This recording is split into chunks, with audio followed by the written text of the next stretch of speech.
Hello बच्चों, welcome to our channel achieve A plus tutorial. मैं हूं प्रशांत और आज हम लोग पढ़ेंगे नंबर सिस्टम चैप्टर का अगला टॉपिक। आज की क्लास में हम लोग पढ़ने वाले हैं इर्रेशनल नंबर्स, उसके डिफिनेशंस और उसको नंबर लाइन पे लोकेट करना।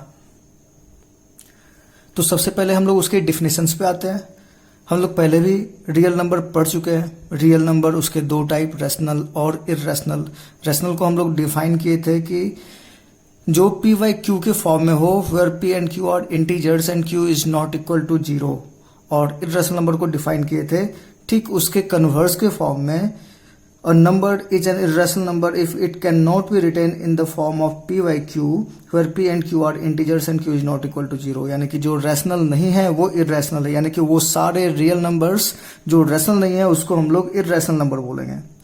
और इर्रेशनल नंबर को हम लोग एक दूसरे तरीके से भी डिफाइन कर सकते हैं, whose decimal form is non terminating non repeating.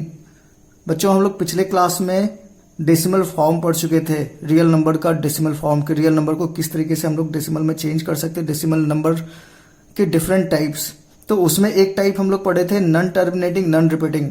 तो वो सारे numbers whose decimal form is non terminating non repeating, कि जिसके decimal form non terminating non repeating होंगे वो सारे के सारे इर्रेशनल नंबर कहलाएंगे। जैसे कि रूट टू को हम लोग ये डेसिमल फॉर्म में चेंज करें तो वो नॉन टर्मिनेटिंग नॉन रिपीटिंग होगा। √5 है, √3/√7 है, या फिर ये डेसिमल फॉर्म में पहले से ही दिया हुआ नंबर। तो जितने भी रूट के अंडर में नंबर जो कि परफेक्ट स्क्वायर नहीं है वो सारे इर्रेशनल नंबर हैं, क्योंकि उसको हम लोग यदि डेसिमल फॉर्म में चेंज करें तो वो नॉन टर्मिनेटिंग और नॉन रिपीटिंग होगा। या फिर वो सारे डेसिमल जो पहले से ही नॉन टर्मिनेटिंग नॉन रिपीटिंग है, क्योंकि इसको हम लोग पी वाई क्यू के फॉर्म में रिप्रेजेंट नहीं कर सकते। जैसे यहाँ दिख रहा है 1.10, 100, 100, यहाँ पे एक पैटर्न दिख रहा है, लेकिन ये कोई पार्टिकुलर डिजिट रिपीट नहीं कर रहा, इसलिए ये क्या है, तो ये एक इर्रेशनल नंबर है। तो ये रहा इर्रेशनल नंबर का डिफिनेशन। अब हम लोग इर्रेशनल नंबर को नंबर लाइन पर रिप्रेजेंट करना सीखेंगे। तो बच्चों, हम लोग पिछले क्लास में ये भी पढ़ चुके रियल लाइन क्या होता है। तो रियल लाइन जिसपे हम लोग रियल नंबर्स को रिप्रेजेंट कर सकते हैं। रियल नंबर्स यानी कि रैशनल और इर्रेशनल, यानी कि एक लाइन पे, एक नंबर लाइन पे हम लोग रैशनल और इर्रेशनल वो सारे नंबर रिप्रेजेंट करते हैं।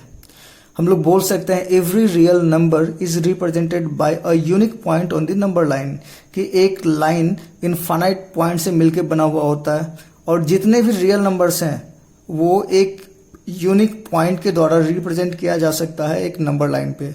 और इसका कन्वर्स भी सही है, उसको हम लोग इस तरीके से बोल सकते हैं कि every point on the number line represents a unique real number, कि यदि नंबर लाइन पे जितने भी पॉइंट्स हैं, एक नंबर लाइन उस पे जितने भी पॉइंट्स होंगे वो सारे पॉइंट एक यूनिक रियल नंबर को रिप्रेजेंट करेगा। यानी कि हर पॉइंट को यदि हम लोग नंबर से रिप्रेजेंट कर रहे हैं तो वो डिफरेंट होगा, वो एक यूनिक नंबर होगा।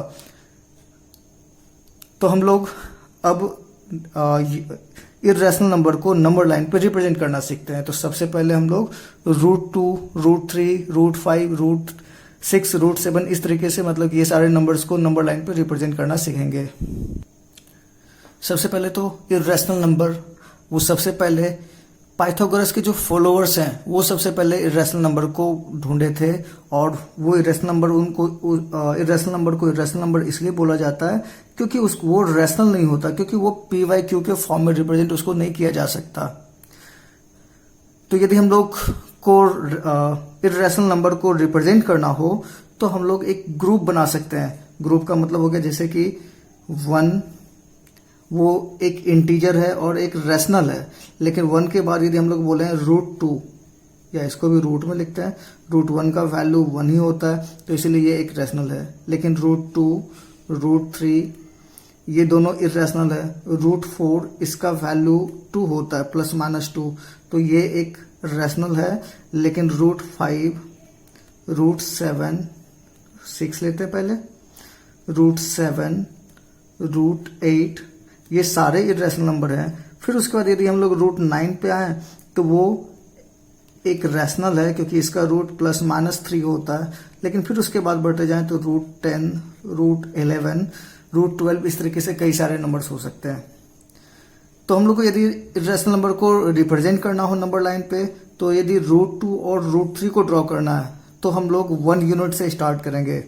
यदि √5, √6, √7, √8 से स्टार्ट करना है तो उसको हम लोग 2 यूनिट के बाद स्टार्ट करेंगे। यदि √10, √11, √12 यदि उससे आगे का कोई हो तो 3 यूनिट से स्टार्ट करेंगे। तो सबसे पहले हम लोग √2 से सीखते हैं और एक एक करके हम लोग सारे को रिप्रेजेंट करना सीखते हैं। तो बच्चों यदि क्वेश्चन ऐसा आ जाए to locate √2 and √3 on a number line, तो सबसे पहले हम लोग √2 को रिप्रेजेंट करते हैं। √2 को नंबर लाइन पे रिप्रेजेंट करने की कोशिश करते हैं। तो सबसे पहले हम लोग एक नंबर लाइन स्केल से खींचेंगे और उस पे हम लोग मार्क करते हैं 0 और 0 के बाद स्केल से इक्वल डिस्टेंस पे ये 1 और ये 2 हो गया। इसके अलावा यहाँ 3, 4, 5 बहुत दूर तक हो सकता है, लेकिन √2 का वैल्यू 1.4142 के अराउंड होता है और वो 1 और 2 के बीच में होता है, इसलिए हम लोग 0, 1, 2 ही ड्रॉ कर रहे हैं। उसके बाद हम लोग 1 पे एक 90 डिग्री खींचते हैं। हम लोग 90 डिग्री का एंगल इस पे खींचा जाए और ये लेंथ इक्वल हो, यानी कि यहां से यहां तक का लेंथ यदि 1 यूनिट है, 1 सेंटीमीटर या 1 इंच कुछ भी 1 यूनिट है, तो यहाँ पे जो परपेंडिकुलर खींचेंगे ये भी लेंथ 1 यूनिट होना चाहिए। और यदि इस पॉइंट को हम लोग इससे मिला दें तो पाइथागोरस थ्योरम हम लोग पढ़ चुके हैं कि ये बेस है, ये परपेंडिकुलर है और ये हाइपोटेन्यूज है, यानी कि बेस का स्क्वायर प्लस परपेंडिकुलर का square is equal to hypotenuse का स्क्वायर। यहाँ से यहाँ तक का लेंथ यदि ये 1 है तो यहाँ से यहाँ तक का लेंथ ये भी 1, और उससे हम लोग ये लेंथ निकालें तो √1 का स्क्वायर प्लस 1 का स्क्वायर इज इक्वल टू √2, यानी कि ये लेंथ √2 है। और उसको हम लोग यदि प्रोजेक्ट करें नंबर लाइन पे तो हम लोग को √2 का लोकेशन मिल सकता है। √2 हम लोग नंबर लाइन पे लोकेट कर सकते हैं। तो हम लोग इस पॉइंट को कंपास से मेटल वाला हिस्सा यहाँ रखते हैं और पेंसिल यहाँ पे रख के, और उसको यदि इस तरीके से यहाँ पे एक आर्क ड्रॉ करें तो जिस पॉइंट पे यहाँ नंबर लाइन पे ये मीट करेगा वही पॉइंट हम लोग का √2 होगा। दूसरा, यदि हम लोग को √3 रिप्रेजेंट करना हो तो √3 रिप्रेजेंट करने के लिए हम लोग क्या करेंगे, तो √3 रिप्रेजेंट करने के लिए हम लोग को 2 लेंथ चाहिए, एक √2 और एक 1। तो यहाँ से यहाँ तक का लेंथ √2 है, ये हम लोग को पता है। अब फिर से एक राइट एंगल खींचे हम लोग, एक परपेंडिकुलर लाइन खींचे इस पे, यानी कि ये अगेन 90 डिग्री है, जैसे ये 90 डिग्री था, और ये इसका लेंथ भी जैसे यहाँ पे 1 यूनिट था ये भी 1 हो, और इसको हम लोग इससे ज्वाइन कर दें। तो फिर से पाइथागोरस थ्योरम अप्लाई किया जाए इस ट्रायंगल में, तो ये बेस है, ये परपेंडिकुलर है, इसका लेंथ √2 है, इसका लेंथ 1 है, और √2 का स्क्वायर प्लस 1 का स्क्वायर इज इक्वल टू हम लोग को ये लेंथ मिल सकता है। तो ये लेंथ कितना होगा, तो यदि हम लोग इसको OA बोल देते हैं, इसको OB बोल देते हैं, तो यहाँ से OA का लेंथ हम लोग को मिला था। और यदि OB कैलकुलेट करें तो OB is equal to √OA का स्क्वायर, और OA हम लोग का √2 है, तो √2 का स्क्वायर प्लस AB का स्क्वायर, और AB हम लोग का 1 है, इज इक्वल टू √2 का स्क्वायर 2 प्लस 1 का स्क्वायर 1, यानी कि √3, यानी कि OB का लेंथ √3 है। और फिर से हम लोग को यदि √3 को रिप्रेजेंट करना हो रियल नंबर पे तो उसको हम लोग उसी तरीके से प्रोजेक्ट करते हैं नंबर लाइन पे जिस तरीके से √2 को किए थे, यानी कि यहाँ पे मेटल वाला हिस्सा कंपास का, पेंसिल यहाँ पे, और इसको हम लोग यदि ड्रॉ करें एक आर्क तो कहीं ना कहीं पे यहाँ पे मिलेगा। √3 का वैल्यू 1.73 होता है, यानी कि 2 से जस्ट छोटा, तो यहाँ पे ये √3 है। तो इस तरीके से हम लोग √2 और √3 को रिप्रेजेंट कर सकते हैं। इसके बाद यदि √4 रिप्रेजेंट करना हो तो √4 तो रैशनल नंबर है, क्योंकि √4 को हम लोग 2, वो एक रूट के अंदर में परफेक्ट स्क्वायर है, वो रैशनल है। √4 के बाद यदि √5 को हम लोग को रिप्रेजेंट करना हो तो √5 को रिप्रेजेंट करने के लिए अब 1 यूनिट का इस्तेमाल करने की जरूरत नहीं है, उसके लिए हम लोग स्टार्ट 2 से करेंगे। जैसे कि क्वेश्चन में ये कहा जाए कि √5 एंड √6 को नंबर लाइन पे रिप्रेजेंट करना है, तो √5 यदि हम लोग जैसे ग्रुपिंग किए थे, यानी कि 1, √1, √2, √3, √4, √5, √6, √7, √8, √9, तो ये सारे नंबर में देखा जाए तो ये क्या है, तो ये रैशनल नंबर है, ये क्या है तो ये भी रैशनल नंबर है, ये क्या है तो ये रैशनल नंबर है। तो इस दोनों को ड्रॉ करने के लिए 1 से स्टार्ट किए थे, ये चारों को ड्रॉ करने के लिए 2 से स्टार्ट करना होगा। यानी कि √5 को हम लोग को रिप्रेजेंट करना है नंबर लाइन पे, तो उसके लिए हम लोग क्या करेंगे, तो फिर से वही काम, यानी कि एक नंबर लाइन हम लोग को ड्रॉ करना है। ओरिजिन हम लोग यहाँ पे 0 मान लेते हैं, और इसको हम लोग 1 बोल देते हैं, इसको हम लोग 2 बोल देते हैं, इसको हम लोग 3 बोल देते हैं।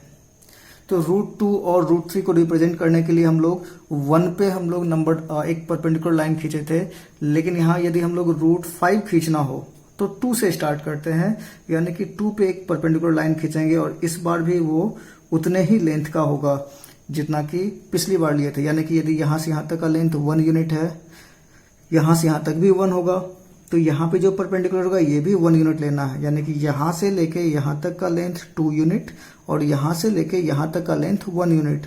और यदि वापस हम लोग इसको ज्वाइन कर दें, तो अब यहाँ से यहाँ तक का लेंथ फिर से पाइथागोरस थ्योरम से अप्लाई करें, तो इस पॉइंट को यदि ए बोलते हैं, तो OA इज इक्वल टू क्या होगा, तो OA इज इक्वल टू √2 का स्क्वायर प्लस 1 का स्क्वायर, और 2 का स्क्वायर यानी कि 4 प्लस 1 इज इक्वल टू 5। यानी कि OA का लेंथ 5 है, और उसको नंबर लाइन पे रिप्रेजेंट करना है, तो वापस मेटल वाला हिस्सा कंपास का यहाँ रखेंगे, पेंसिल यहाँ रखेंगे, और इसको एक आर्क हम लोग इस तरीके से ड्रॉ करेंगे। तो जिस पॉइंट पे ये प्रोजेक्ट होगा वो पॉइंट हम लोग का √5 है। दूसरा √6 हम लोग को ड्रॉ करना है, तो √6 ड्रॉ करने के लिए हम लोग क्या करेंगे, तो √6 ड्रॉ करने के लिए वापस, तो ये रहा √6, तो √6 ड्रॉ करने के लिए हम लोग फिर से वही काम करेंगे जो कि √3 के लिए किए थे। यानी कि यहाँ से यहाँ तक का लेंथ ये √5 है। फिर से यदि हम लोग एक परपेंडिकुलर लाइन इस पे खींचे 1 यूनिट का, और हम लोग इसके एंड पॉइंट को O से मिला दें, यानी कि ये पॉइंट यदि B है और इसको हम लोग इससे ज्वाइन कर दें, तो फिर से ये वाला लेंथ वो कितना होगा, तो वो √6 के इक्वल होगा। क्योंकि ये लेंथ √5 है, तो हम लोग लिख सकते हैं √5 का स्क्वायर प्लस 1 का स्क्वायर, और ये लेंथ किसका है, तो ये OB का है। तो OB इज इक्वल टू √5 का स्क्वायर प्लस 1 का स्क्वायर, यानी कि √5 प्लस 1 √6, यानी कि इसका लेंथ कितना है, तो ये √6 है। और इसको हम लोग को नंबर लाइन पे रिप्रेजेंट करना है, तो फिर से उसी तरीके से इस पॉइंट को हम लोग प्रोजेक्ट करते हैं यहाँ पे, यानी कि कंपास का मेटल वाला हिस्सा यहाँ, पेंसिल यहाँ, और एक आर्क ड्रॉ करते हैं जिस पॉइंट पे कट करे वो √6 है। और इस तरीके से हम लोग √7 √8 खींच सकते हैं। बस यहाँ पे हम लोग फिर से एक परपेंडिकुलर ज्वाइन करेंगे तो √7, फिर उस पर एक परपेंडिकुलर और उसको ज्वाइन करेंगे तो √8, और √9 तो 9 परफेक्ट स्क्वायर है, यानी √9 रेशनल नंबर है। फिर से √10 को स्टार्ट करने के लिए 3 यूनिट से स्टार्ट करना होगा, और इस तरीके से हम लोग सारे इरेशनल नंबर को नंबर लाइन पर रिप्रेजेंट कर सकते हैं। अब बचता है इरेशनल नंबर का दूसरा टाइप, यानी कि जिसके डेसिमल फॉर्म में दिया हुआ रहे। यानी कि यदि non terminating non repeating number कोई दिया हुआ हो और उसको नंबर लाइन पे रिप्रेजेंट करना हो, तो उसके लिए हम लोग दूसरे प्रोसेस का यूज करते हैं, और उसको हम लोग सक्सेसिव मैग्निफिकेशन प्रोसेस कहते हैं, और वो हम लोग अगले क्लास में पढ़ेंगे। तो आज के लिए इतना ही, बाकी सारा अगले क्लास में पढ़ेंगे हम लोग। Thank you.